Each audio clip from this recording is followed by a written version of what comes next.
Photoshop thing on this rendering real quick. I basically, this has already got everything turned on, so let me turn all this stuff off first. So I just pulled a rendering straight out of Revit, and that's basically the rendering on its own. Well, I take that back. There. So that's what it looks like straight out of Revit.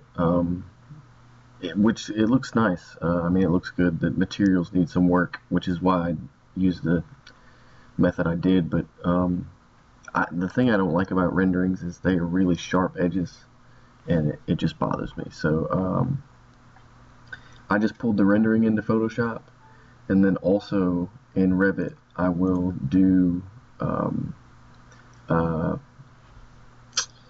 hidden line, and I'll export that image out. And the thing to keep in mind is to just make sure they're the same size, so when you bring them in you don't have to rescale them. So that's a hidden view and hidden line view and a rendering straight out of Revit. The hidden line view is set to multiply.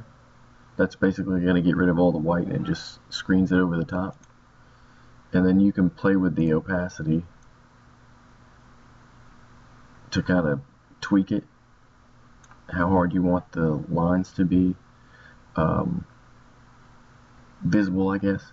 And then the rest of it's just filters, and I've already applied them. So if you go filter, you know, whichever filters you want to use, on the hidden line view I usually use photocopy,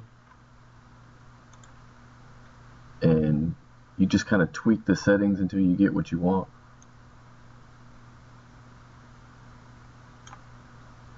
And sometimes, depending on the line quality, stamp ends up looking better. In this case it just ended up being really heavy even when I turn everything down, so I didn't use that. But sometimes you can use that and it does better.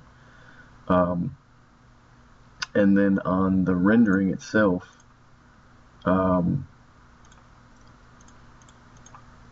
the first thing I do is add a little noise, and it's basically, you know, like a dust effect on it. It gives it some roughness.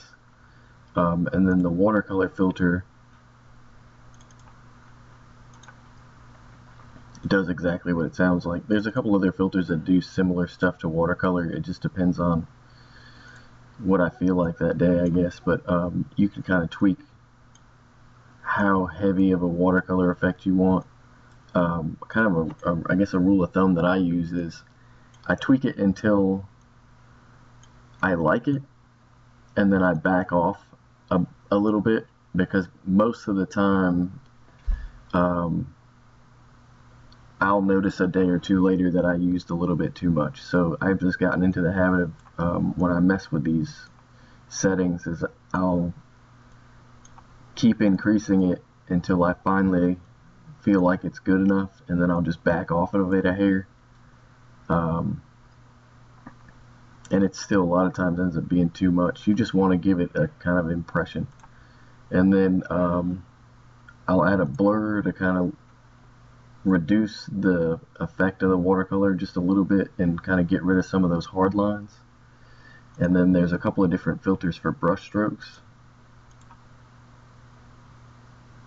So I guess I'm just showing two options. And when you're setting this up, you know, right now it looks like I've blurred everything and it's not clear enough, but then when you turn the lines back on over the top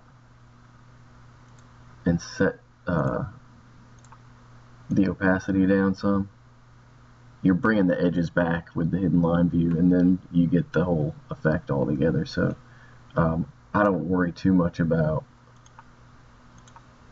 overdoing the brush texture, because essentially it's just the color backdrop. The lines are what you're going to see, so to speak.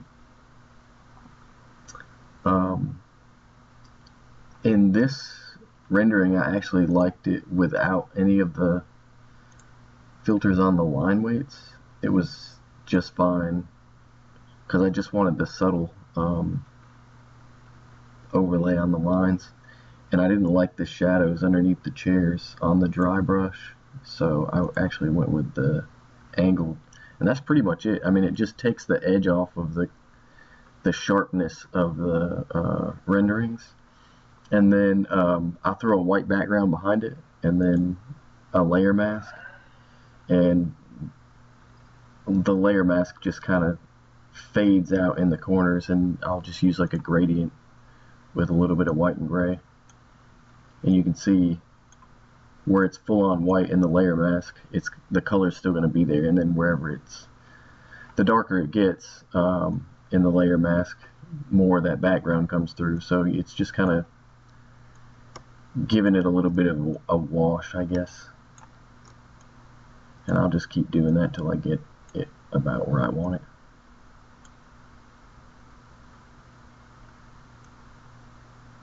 And all that really does is just kind of, it keeps your eyes at the focal point and keeps you from looking too far off the page. But I mean, to each his own.